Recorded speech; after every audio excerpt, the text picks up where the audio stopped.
Hello मेरे प्यारे बच्चों, welcome to step up academy. I am Ruchi Upadhyay, your chemistry mentor. और आज क्या लेकर आई हूँ टॉपिक? आज का टॉपिक है क्या? Chemical properties of N acid. हाँ जी, मतलब हमने एसिड पढ़ लिया, बेसिस पढ़ लिए और इंडिकेटर भी जान लिया कि इंडिकेटर का क्या होते हैं और हम उनसे एसिड और बेसिस को कैसे फाइंड आउट करते हैं, ये आप जान चुके हैं। अब हम जानेंगे कि एसिड्स की क्या क्या प्रॉपर्टीज़ होती हैं।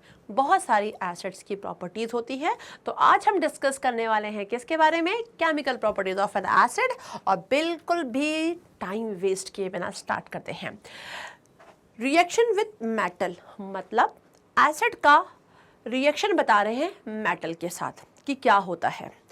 तो यदि जब मेटल के साथ एसिड जो डाइल्यूट फॉर्म में है, डाइल्यूट एसिड जब मेटल से रिएक्शन करेगा बच्चों, तो क्या बनाएगा? Salt and hydrogen gas.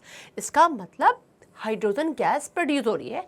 कहीं ना कहीं ये क्या हो जाएगी? रिएक्शन हमारे लिए देखा जाए तो कहीं ना कहीं थोड़ा सा कैसी है? कंबस्टेबल हो जाएगी, एक्सप्लोजिव हो जाएगी, आग लग सकती है। हाँ जी, मैंने जिंक ले लिया और जिंक का रिएक्शन किसके साथ करवाया? एसिड में लिया, डाइल्यूट सल्फ्यूरिक एसिड H2SO4, तो क्या बन गया? सॉल्ट बना, लेकिन देखिए हाइड्रोजन गैस प्रोड्यूस हुई। तो most of the acid react with metal to form salts and evolve hydrogen gases. Maximum देखा जाए तो मेटल के साथ एसिड क्या करते हैं? हाइड्रोजन गैस को प्रोड्यूस करते ही हैं। In this reaction, zinc is more reactive than hydrogen. That's why zinc metal displaces hydrogen from sulfuric acid. मतलब बच्चों, मैंने आप लोगों को पहले भी बोला था कि यदि आप फर्स्ट चैप्टर पे जाओ तो फर्स्ट चैप्टर था टाइप्स ऑफ केमिकल रिएक्शन, जिसमें था chemical reaction and equation. Chapter का नाम था टाइप्स ऑफ केमिकल रिएक्शन। तो उसमें मैंने एक रिएक्शन पढ़ा था, डिस्प्लेसमेंट रिएक्शन। और आपसे मैंने एक बात कही थी कि यदि आपको फर्स्ट चैप्टर बहुत अच्छे तरीके से समझ में आ जाता है तो उसमें जितने टाइप्स हैं बच्चों ना, वही टाइप्स देखो हर चैप्टर में रिपीट होने वाले हैं। तो देखिए ये रिएक्शन आप जो देख रहे हो वो आपको समझ में आ रहा होगा कि देखिए यहाँ पे जिंक मोर रिएक्टिव है और हाइड्रोजन लेस रिएक्टिव है। तो जिंक क्या करेगा? More reactive less reactive metal को डिस्प्लेस कर देगा और सॉल्ट के साथ जुड़ जाएगा। तो यहाँ पे भी यही हुआ है। तो एक तरीके से ये डिस्प्लेसमेंट रिएक्शन भी है बच्चों। मतलब मेटल जब एसिड से रिएक्शन कर रहा है तो आपने देखा हाइड्रोजन गैस तो प्रोड्यूस हो रही है, लेकिन दूसरी बात क्या है? ये डिस्प्लेसमेंट रिएक्शन कहलाएगा। कौन सा रिएक्शन रहेगा? ये डिस्प्लेसमेंट रिएक्शन भी। चलिए नेक्स्ट देख लेते हैं। नेक्स्ट है reaction with metal carbonate and metal hydrogen carbonate. Metal carbonate and metal hydrogen carbonate. तो जब एसिड से रिएक्शन करेगा मेटल कार्बोनेट तो फिर से ये क्या बनाएगा? सॉल्ट तो बनाएगा, लेकिन उस जगह पर हाइड्रोजन, जब मेटल रिएक्शन कर रहा था किसके साथ? आपने देखा था एसिड के साथ, तो वहां पर आप देखे थे क्या हो रहा था? हाइड्रोजन गैस प्रोड्यूस हो रही थी। मतलब एसिड किसी भी मेटल के साथ जाएगा तो यही हल करेगा। लेकिन जब एसिड किससे रिएक्शन कर रहा है? मेटल कार्बोनेट के साथ, तो क्या प्रोड्यूस हो रही है? कार्बन डाइऑक्साइड गैस प्रोड्यूस हो रही है बच्चों। ठीक है, मेटल हाइड्रोजन कार्बोनेट या जिसको हम मेटल बाइकार्बोनेट भी बोलते हैं, उससे भी यदि एसिड का रिएक्शन होगा तो सेम कंडीशन होगी, कार्बन डाइऑक्साइड गैस प्रोड्यूस होगी, सॉल्ट बनेगा वाटर। अब जैसे यह एग्जांपल है मेटल कार्बोनेट का एग्जांपल देखिए बच्चों, लिया है क्या? Sodium carbonate Na2CO3। इसका रिएक्शन करवाया HCl के साथ, हाइड्रोक्लोरिक एसिड के साथ। तो यहाँ पे जो बनेगा वो क्या बन रहा है बेटा? NaCl बन रहा है, सॉल्ट, कार्बन डाइऑक्साइड गैस बन रही है और वाटर। तो कार्बन डाइऑक्साइड गैस देखिए यहाँ पे प्रोड्यूस होगी ब्रिस्क एफर्वेसेंस के साथ। जी हाँ, तो देखिए सोडियम कार्बोनेट का रिएक्शन जब हाइड्रोक्लोरिक एसिड के साथ हो रहा है तो सॉल्ट बन रहा है, कार्बन डाइऑक्साइड गैस प्रोड्यूस हो रही है and water. The carbon dioxide gas is form the form of brisk effervescence. किसके फॉर्म में? ब्रिस्क एफर्वेसेंस के फॉर्म में। तो मेटल कार्बोनेट से या मेटल बाइकार्बोनेट से जब एसिड रिएक्शन करेगा तो क्या प्रोड्यूस होगी? कार्बन डाइऑक्साइड गैस ही प्रोड्यूस होगी। ठीक है ना, जैसे एसिड मेटल से रिएक्शन करता तो हाइड्रोजन गैस प्रोड्यूस हो रही थी। नेक्स्ट देखते हैं, व्हेन डाइल्यूट हाइड्रोक्लोरिक एसिड, ये डाइल्यूट था, सोडियम बाइकार्बोनेट की ही बात हो रही है, मतलब मेटल बाइकार्बोनेट। तो देखिए यहाँ पे है सोडियम बाइकार्बोनेट जिसका रिएक्शन हो रहा है किससे? डाइल्यूट एसिड के साथ, मतलब हाइड्रोक्लोरिक एसिड के साथ। तो देखिए यहाँ पे भी क्या बन रहा है? Carbon dioxide, NaCl and water. ठीक है, तो बच्चों हम क्या याद रखेंगे? पहला रिएक्शन था मेटल ने reaction, most of the metal जब रिएक्शन करते हैं एसिड से तो they produce hydrogen gas. Specially, और मोस्ट ऑफ द क्या metal carbonate and metal bicarbonate के साथ जब एसिड रिएक्शन करता है तो कार्बन डाइऑक्साइड गैस प्रोड्यूस होती है ब्रिस्क एफर्वेसेंस के साथ, सॉल्ट एंड वाटर बनता है। तो आपने इसका एग्जांपल देख लिया। टेस्ट फॉर CO2, ये भी बताना इसलिए ज़रूरी है बच्चों क्योंकि मैंने इससे पहले जो दिखाया आपको जहाँ पे बार बार कार्बन डाइऑक्साइड गैस प्रोड्यूस हो रही थी, मतलब कि आप चाहे मेटल कार्बोनेट हो चाहे मेटल बाइकार्बोनेट हो, दोनों में ही देखा जाए एसिड रिएक्शन कर रहा है तो कार्बन डाइऑक्साइड गैस प्रोड्यूस हो रही है ब्रिस्क एफर्वेसेंस के साथ। ठीक है, तो इसी में देखते हुए इन्होंने CO2 टेस्ट बताया है जो बहुत इंपॉर्टेंट है, एग्जाम में अलग से भी पूछा जाता है। वो कैसे पूछते हैं यहाँ पे अभी आप देखेंगे। When CO2 gas pass through lime water, ठीक है, ये लाइम वाटर है, कैल्शियम हाइड्रोक्साइड जिसको हम स्लैग लाइम भी बोलते हैं, है ना। और ये कब बनता है, जब क्विक लाइम का रिएक्शन वाटर से होता है तो क्या बनता है, स्लैग लाइम, मतलब चूने में पानी मिलाते हो तो क्या बन जाता है आपका लाइम वाटर, जो कि कैल्शियम हाइड्रोक्साइड होता है। ये कैल्शियम हाइड्रोक्साइड जब बनता है बच्चों तो उसको पेंट करने में यूज करते हैं। क्या करते हैं, पेंट किया जाता है उससे। हम जब उसे पेंट करते हैं तो पेंट करने के बाद कार्बन डाइऑक्साइड गैस जो एटमॉस्फेयर में होती है वो पेंट किया हुआ कैल्शियम हाइड्रोक्साइड उसके साथ रिएक्शन करता है और बनाता है क्या, कैल्शियम कार्बोनेट। कैल्शियम कार्बोनेट हमारा बना लेता है और जो एक मिल्की अपीयरेंस देता है, कैसा देता है, मिल्की अपीयरेंस, अच्छा खासा, और वाटर। तो ये कंडीशन होती है बच्चों। तो कहने का मतलब हमारा वॉल बहुत चमकने लगता है। लेकिन यदि मैं टेस्ट ट्यूब में बात करूं तो मैंने यदि स्लैग लाइम को लिया, लाइम वाटर जिसको है, उसमें मैंने क्या मिलाया, कार्बन डाइऑक्साइड, तो पहले तो क्या आएगा, मिल्की अपीयरेंस मिलेगा, वाटर पूरा टर्न हो जाएगा मिल्की अपीयरेंस में, मिल्की कलर हो जाएगा। लेकिन जब आप एक्सेस अमाउंट में डालोगे, मतलब आपका ये बन चुका है, ठीक है, CaCO3, लेकिन अब ये CaCO3 बनने के बाद भी आप ऐड करते जा रहे हो, इसमें आप फिर से कंटिन्यू करोगे तो आफ्टर सम टाइम आप क्या देखोगे कि जो मिल्कीनेस था वो डिसअपियर हो जाएगा बच्चों।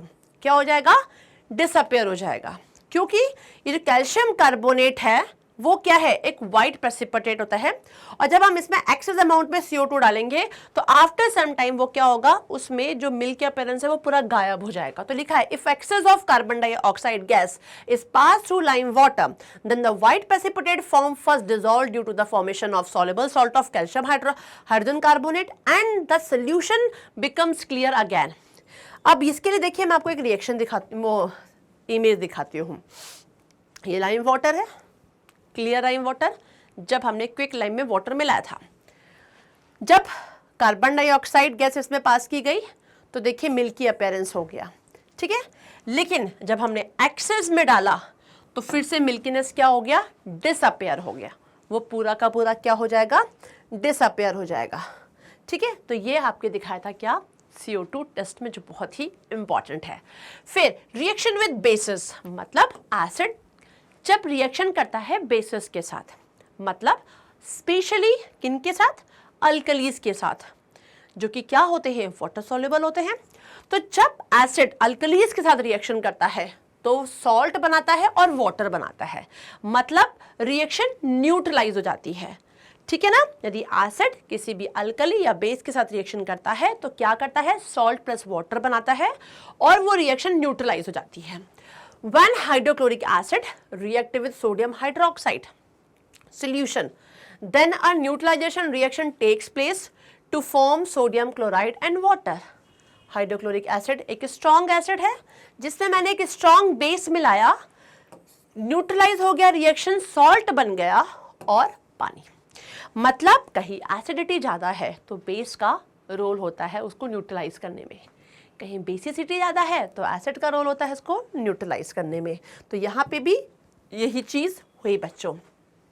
रिएक्शन विथ मेटल ऑक्साइड, मतलब metal carbonate and metal bicarbonate का आपने रिएक्शन देखा था एसिड के साथ, और कार्बन डाइऑक्साइड गैस ब्रिस्क एफर्वेसेंस के साथ मिल रही थी। मेटल के साथ जब एसिड ने रिएक्शन किया तो हाइड्रोजन गैस प्रोड्यूस हो रही थी। कार्बन डाइऑक्साइड का आपने टेस्ट भी देखा कि कैसे मिल्कीनेस दिखा और उसके बाद वो डिसअपियर हो गया, ठीक है। अब आप जो देखोगे acid base reaction is very common, जो कि न्यूट्रलाइजेशन रिएक्शन होता है। न्यूट्रलाइजेशन रिएक्शन फर्स्ट चैप्टर में भी मैंने पढ़ाया है, उसमें भी आप समझ चुके होंगे। अब बात आती है किसकी, रिएक्शन विद मेटल ऑक्साइड। किससे रिएक्शन हो रहा है, मेटल ऑक्साइड के साथ। कभी भी एसिड किसी भी मेटल ऑक्साइड से रिएक्शन करता है तो वो सॉल्ट और वाटर ही बनाता है। ऐसा क्यों, बिकॉज बच्चों जो भी मेटल ऑक्साइड होता है, ध्यान रखिएगा ये आपको याद करना है, मेटल ऑक्साइड जो होता है वो बेसिक नेचर का होता है। क्या होता है बच्चों, बेसिक नेचर का होता है। और जब ये बेसिक नेचर का है, इसमें आप एसिड जोड़ दोगे तो क्या हो जाएगा, सॉल्ट बनेगा एंड वाटर बनेगा, है ना। तो आपको मेटल ऑक्साइड याद रखना है कि मेटल ऑक्साइड क्या है, बेसिक नेचर का होता है। और जब मेटल ऑक्साइड मतलब जो बेसिक नेचर का है भैया, उसमें एसिड मिलाओगे तो क्या ही होगा, न्यूट्रलाइज तो एक तरीके से होगा। तो यही चीज हो रहा है। हमने क्या लिया, copper 2 oxide is a metal oxide, CuO। Okay, when dilute hydrochloric acid react with copper 2 oxide, इसके बाद रिएक्शन किया तो देखिए क्या बन रहा है, CuCl2 कॉपर 2 क्लोराइड, जो कि ब्लू ग्रीन कलर में मिलता है, ठीक है, और वाटर। अभी जो कॉपर 2 क्लोराइड है देखा जाए तो ये क्या है, एक सॉल्ट है। क्या है बच्चों, सॉल्ट। तो ये सॉल्ट है तो लिखा है thus the reaction between acids and metal oxide is a kind of neutralisation reaction because it show the basic nature of metal oxide. Metal oxide का क्या शो कर रहा है, बेसिक नेचर शो कर रहा है, ठीक है। तो ये चीज इसमें आएगी। नोट, अब यहां पे नोट करने वाली बात क्या है, जस्ट लाइक मेटल ऑक्साइड उसी के तरीके से मेटल हाइड्रोक्साइड भी है। मतलब मेटल कार्बोनेट आपने देखा था, मेटल बाइकार्बोनेट भी देखा था, ऐसे ही मेटल ऑक्साइड है साथ साथ मेटल हाइड्रोक्साइड। मेटल हाइड्रोक्साइड मतलब मैंने बोला NaOH, ये मेटल है, इसका हाइड्रोक्साइड, ठीक है ना। CaOH का whole twice metal hydroxide. Metal hydroxide भी बेसिक नेचर का होता है जस्ट लाइक मेटल ऑक्साइड। तो मेटल ऑक्साइड बेसिक नेचर का था, जब एसिड से रिएक्शन किया तो क्या बना लिया, सॉल्ट एंड वाटर, मतलब न्यूट्रलाइजेशन रिएक्शन हो गई। सेम हियर मेटल हाइड्रोक्साइड भी बेसिक नेचर का है, और जब हमने इसमें एसिड जोड़ा बच्चों तो वो क्या हो गया, अगेन सॉल्ट एंड वाटर बन जाएगा। तो ये देखिए मैंने क्या लिया, स्ट्रॉन्ग बेस जिसको बोलते हैं तरीके से, लेकिन ये है क्या, मेटल ऑक्साइड है। Na इज अ मेटल, है ना, सोडियम पता है कि मेटल है, और उसके साथ क्या जुड़ा हुआ है, OH। तो ये क्या बन गया, सोडियम हाइड्रोक्साइड। और आप यदि जानते हैं, आपने यदि बेसिस पढ़े हैं, मैंने पढ़ाया हुआ है, आप जरूर डिटेल वीडियो में जाके देखिएगा, तो मैंने बताया है कि NaOH क्या होते हैं, स्ट्रॉन्ग बेस होते हैं। लेकिन मैंने यहां कैसे बुलाया इसको, मेटल ऑक्साइड। क्या बोला, metal oxide, sorry metal hydroxide. तो कंफ्यूज नहीं होना है बच्चों की, हमने NaOH है तो हमने बेस मान लिया, इसको हम मेटल हाइड्रोक्साइड भी बोलेंगे। हमें कंफ्यूज करने के लिए यही बोला था, क्योंकि हम जानते हैं कि एसिड बेस से रिएक्शन करेगा तो भाई सॉल्ट एंड वाटर बनाएगा, मतलब न्यूट्रलाइजेशन रिएक्शन होगी। लेकिन हम ये नहीं जानते हैं कि एसिड जब मेटल हाइड्रोक्साइड से रिएक्शन करेगा तो भी सॉल्ट एंड वाटर बना रहा है, that is a neutralization reaction, जो कि सेम ही है क्योंकि वो बेस है। तो मैंने बोला मेटल हाइड्रोक्साइड, जबकि हम जानते हैं ये बेस है NaOH, यहां मैंने बोला मेटल हाइड्रोक्साइड लेना है। तो this is in basic nature, NaOH क्या है, बेसिक नेचर का है। अब एसिड से रिएक्शन करेगा तो ऑब्वियस सी बात है कि सॉल्ट एंड वाटर बनेगा, ठीक है बच्चों। तो ये भी क्या हो जाएगा, एक तरीके से न्यूट्रलाइजेशन रिएक्शन हो जाएगा।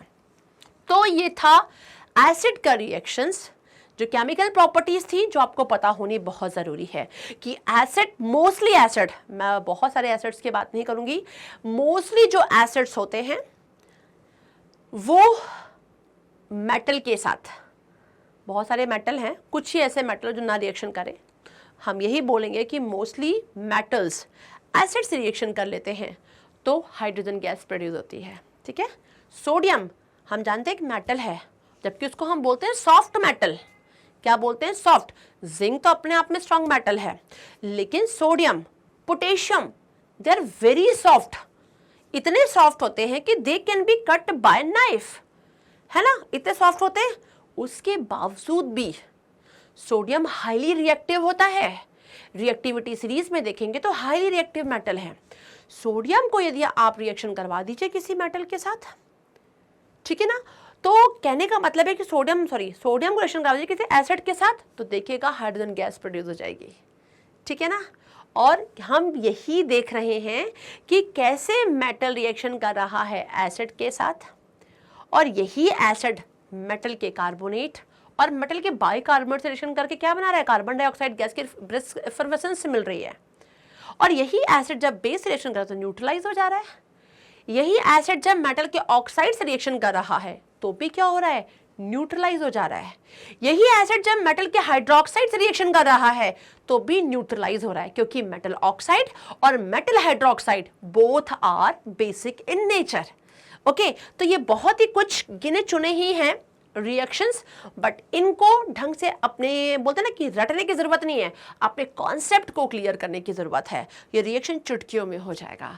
तो वीडियो को लाइक नहीं किया है तो प्लीज जरूर लाइक कर लीजिए, बेल आइकॉन को क्लिक जरूर कीजिए कि नेक्स्ट वीडियो का अपडेशन भी आपको मिलता रहे। Thanks for watching this, bye bye.